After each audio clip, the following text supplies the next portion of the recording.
तो आप देखोगे, सॉरी दोस्तों बीच में वीडियो बंद हो गया था, ऑटोमेटिक हाथ लग गया मेरे, तो पोज क्या बंद ही हो गया।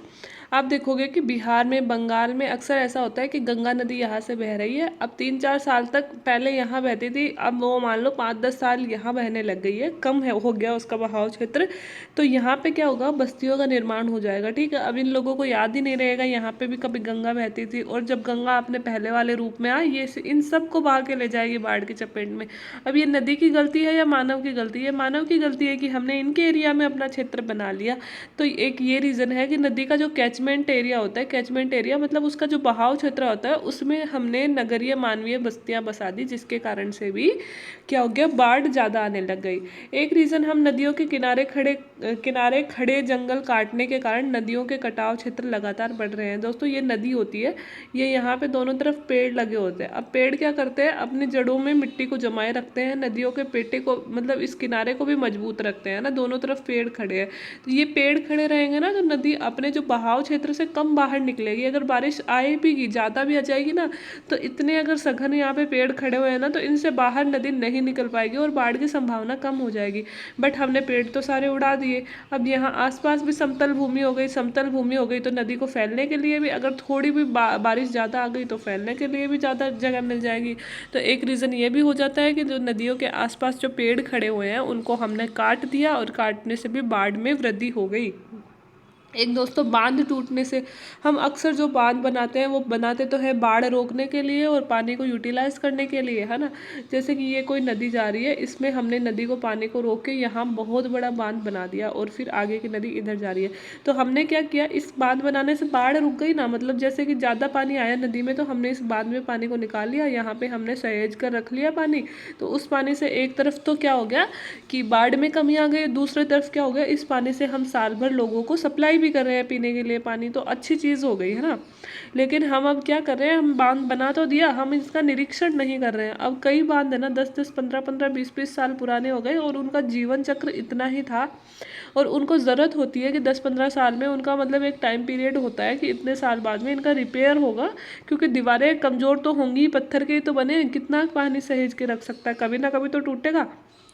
तो अगर हम टाइम पे उनका करते रहे मतलब देखभाल, तो ठीक है। लेकिन हमारी सरकार और हम तो मतलब सो जाते हैं एक बार कोई काम करके। तो ये होता है कि जो बाढ़ है वो उनकी एक निश्चित अवधि पूरी होने के बाद में अगर कभी उनमें ज़्यादा पानी आ गया, तो ये जो बांध है, ये बांध ही टूट जाता है। और अगर ये बांध टूट गया तो इसमें कितना अरबों घनफीट पानी भरा होता है, वो आके इसके आसपास के जो एरिया हैं उन पूरों को बहा ले जाता है। और पूरों को बहा ले जाने का मतलब क्या हुआ, बाढ़ आ गई और ज़्यादातर आसपास के लोग बह जाते हैं। और ये भी कब टूटता है, जब अतिवृष्टि होती है, और अतिवृष्टि में नदी में पानी ज़्यादा हो जाता है तो बांध में निकालते हैं। और बांध अगर पहले से कमज़ोर हो और एकदम से ज़्यादा पानी आ गया तो वो इतना रख ही नहीं पाएगा, उसकी क्षमता से बाहर हो जाता है और पानी बह जाता है ना। तो ये सारे रीज़न हमारे बाढ़ आने के रीज़न है। तो जो रीज़न होते हैं दोस्तों, उन्हीं से हम बचाव के उपाय भी देख सकते हैं। तो जो रीज़न हमने बताए उनका ही सॉल्यूशन हम बता देंगे, तो वो क्या हो जाएंगे, बचाव के रास्ते हो जाएंगे। तो बाढ़ पे हम नियंत्रण कैसे करें, तो सबसे पहले नदियों के प्राकृतिक बहाव के रास्ते तैयार किए जाए। हमें ज़रूरत है दोस्तों कि जो नदियों का प्राकृतिक बहाव था उसको देखा जाए, और उसमें जो भी हमने बीच बीच में उनके जो मार्ग में बाधाएं खड़ी करी है, कहीं नगर बसा दिए, कहीं गाँव बसा दिया, कहीं पे कुछ कर दिया, उनको हटाओ। क्योंकि नदी अपने रास्ते में आएगी और हम नदी को नहीं रोक सकते, हम खुद को बदल सकते हैं कि हम खुद उन एरिया में हट जाए, है ना। तो इसलिए हमें खुद को वहाँ से निकलना होगा। दूसरी बात है कि कैचमेंट एरिया में जो बस्तियाँ हैं उनको हटाया जाए। तो दोस्तों ऑब्वियसली यह कोई बहुत बड़ी बात नहीं होती। नदी के कैचमेंट एरिया में जो बस्ती होती है ना, वो कोई मतलब ऐसे तो है नहीं कि पूरा शहर यहाँ पे बसा हुआ है। यहाँ पे बसते कौन है, ज़्यादातर झुग्गी बस्ती वाले लोग बसते हैं ना, जिनके पास में खुद का कोई मतलब वैसे घर नहीं होता, तो वो यहाँ पे आके अपने अवैध निवास बना लेते हैं। तो यह कोई बहुत बड़ा रीज़न काम नहीं होता है, सरकार इन्हें आसानी से हटा सकती है मानसूनी सीजन से पहले। और इनको हटा के इनके लिए अगर परमानेंट घर बनवा दे शहर के आसपास कहीं, तो ये चले जाएंगे वहाँ पे। तो ये ज़रूरी है दोस्तों कि ये जो कैचमेंट एरिया में बसे हुए हैं इनको हटाया जाए, क्योंकि सबसे ज़्यादा बाढ़ का नुकसान भी इन्हीं लोगों को होता है, क्योंकि बहते भी यही लोग हैं। और इससे फिर दुगना नुकसान इन लोगों को होता है। एक तो इनकी आर्थिक सिचुएशन ख़राब हो जाती है, हर साल बेचारों के घर टूट जाते हैं, घर बह जाते हैं, खाने के लिए इनके पास चीज़ें नहीं बचती, बीमारियों का शिकार हो जाते हैं, परिवार वाले खो देते हैं। तो इनको दुगना तिगुना नुकसान हो जाता है। तो अगर सरकार इनको बस्तियाँ बनाकर दे दे दे, घर बनाकर दे दे, तो ये लोग यहाँ से चले जाएंगे और नदी को भी अपना रास्ता मिल जाएगा। तो एक रीज़न ये भी सॉल्यूशन दे सकते हैं। तीसरा सॉल्यूशन कि हमने जैसे बोला कि हम पेड़ काटते हैं इसलिए नदियों का जो आसपास का क्षेत्र है वो कमज़ोर हो जाता है, तो यही हम बोल देंगे कि नदियों के आसपास ज़्यादा से ज़्यादा पेड़ लगाए जाए नदियों के किनारे, ताकि बाढ़ इतनी ज़्यादा आ नहीं पाए। एक दोस्तों, मानसूनी ऋतु से पहले बांधों की जो क्षमता है वो चेक कर लेनी चाहिए, ये बहुत ज़रूरी है। ये मानसून आने से पहले हमें करने होते हैं, नालियों की सफाई करवा दे, है ना, ये सारे काम। तो अगर हमारे पास जो भी बांध बने हुए हैं उनकी क्षमता हम चेक कर लें कि भाई इसमें इतना पानी आ सकता है, ये इतना खाली है, इतने घनफीट तक पानी हम इसमें छोड़ सकते हैं, और भाई इसमें कितने दिन बाद में रिपेयर करवाना है, इस साल रिपेयर करवाना है नहीं करवाना, कोई दीवार कमज़ोर तो नहीं हो गई, ये सब हम चेक कर लें, ताकि ये वाली त्रासदी तो नहीं हो। ये तो मानव निर्मित त्रासदी है ना, बांध तो हमने बनाए थे, टूटे भी हमारी कमजोरी की वजह से है, तो कम से कम ऐसी त्रासदी तो ना हो।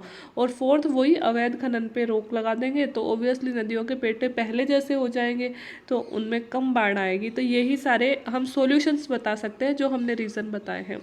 तो ख़त्म हम इस प्रकार से इसको करेंगे। इस प्रकार हमें यह स्वीकार करना होगा कि नदियाँ भू क्षेत्र का इसी परिस्थिति का अभिन्न अंग है, अतः इंसानों को ज़रूरत है कि अपनी गतिविधियाँ प्राकृतिक परिस्थितियों द्वारा तय की गई सीमाओं के दायरे में रहकर ही संचालित करें।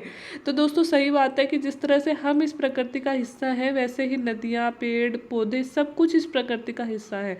जब हम इनसे छेड़छाड़ करते हैं, और छेड़छाड़ एक सीमा तक तो प्रकृति बर्दाश्त करती है, और जब प्रकृति की बर्दाश्त सीमा से बाहर हो जाता है तब इनके दुष्परिणाम हम देखते ही हैं। कभी लैंडस्लाइड हो रहा है, तो कभी नदियाँ आ रही हैं, तो कभी जो हम देखते हैं कि उत्तराखंड वगैरह में बर्फ़ के टुकड़े ऐसे गिरते हैं कि पूरा गाँव का गाँव बह जाता है। तो ये प्राकृतिक घटनाओं से छेड़छाड़ करने का ही नतीजा है। तो हमें ज़रूरत है कि हम प्रकृति की सीमाओं में रहकर ही अपना विकास करें, विकास को अंधाधुंध विकास में नहीं करें कि हम अपनी सीमाएं भूल जाएं। तो बस यही है दोस्तों। तो एक बार फिर से हम रिवाइज कर लेते हैं एक बार कि भाई भारत में मानसूनी समय चल रहा है, और भारत में जगह जगह कहीं अतिवृष्टि, कभी बाढ़, कभी भूस्खलन की खबरें हम सुन रहे हैं। यूपी का देखें तो ग्वालियर चंबल क्षेत्र, राजस्थान का हाड़ौती क्षेत्र, और मतलब एमपी का ग्वालियर चंबल क्षेत्र, यूपी के लगभग 20 जिले, पश्चिमी बंगाल, बिहार सभी बाढ़ से ग्रसित हैं। बाढ़ के रीज़न देखें, पहला रीज़न, सबसे बड़ा रीज़न तो अतिवृष्टि है। दूसरा रीज़न कि कचरे का निष्कासन हम नदियों में करते हैं, इनकी तली उथली हो गई है। तीसरा कि अवैध खनन करते हैं तो इसके जो किनारे हैं वो कमज़ोर हो गए हैं। फोर्थ कि नदियों के कैचमेंट एरिया में हमने मानवीय बस्तियाँ बसा दी हैं। फिफ्थ है कि इनके किनारों के जंगल हमने काट लिए हैं। पाँचवा, हमारे ही बनाए गए बांध टूट जाते हैं। और उपाय भी हम यही बताएंगे कि नदियों के प्राकृतिक बहाव के रास्ते फिर से साफ किए जाए, इनके कैचमेंट एरिया में जो बस्तियां हैं उनको हटाए जाए, किनारों पे ज़्यादा से ज़्यादा पेड़ लगाएं, मानसूनी ऋतु से पहले बांधों की क्षमता हम चेक कर लें, और अवैध खनन पे रोक लगे। तो ये सब रीजंस है दोस्तों। ये बेसिक क्वेश्चंस है जो एग्जाम में कई बार आ जाते हैं, और हम कई बार मतलब बिना सोचे उत्तर लिखना शुरू कर देते हैं, तो हम बहुत अच्छा उत्तर नहीं लिख पाते। तो आई होप कहीं ना कहीं ये वीडियो आपका आंसर राइटिंग में मदद करेगा। अगर मदद करता है तो आप वीडियो को लाइक, शेयर एंड सब्सक्राइब कर सकते हैं। आगे वीडियो देखने के लिए थैंक यू सो मच।